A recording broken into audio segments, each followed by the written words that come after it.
राष्ट्रीय मूल्यवासी महिला संघ, राष्ट्रीय आदिवासी छात्र संघ, भारतीय विद्यार्थी छात्र प्रकोष्ठ, भारतीय विद्यार्थी युवा बेरोजगार मोर्चा आदर जो आयोजित महामानव विश्वरत्न डॉक्टर बी.आर. आंबेडकर 132तम जन्म जयंती अवसर में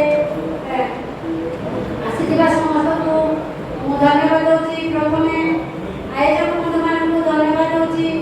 तापरे जो मंचासीन अतिथि मान को धन्यवाद एवं स्वागत। उद्घाटक महोदय को धन्यवाद एवं स्वागत।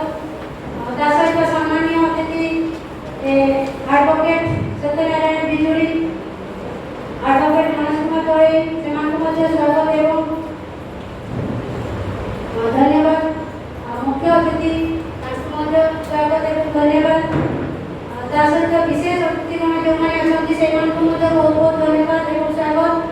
सहित जो आमर सामने आसिक जो मैंने कि दूर दूरांतर आसी जो मैंने शुभचिंतक क्रांतिकारी बंधु साथी समस्त को आज बाबा साहेब डॉक्टर बी.आर. आंबेडकर 132तम जन्म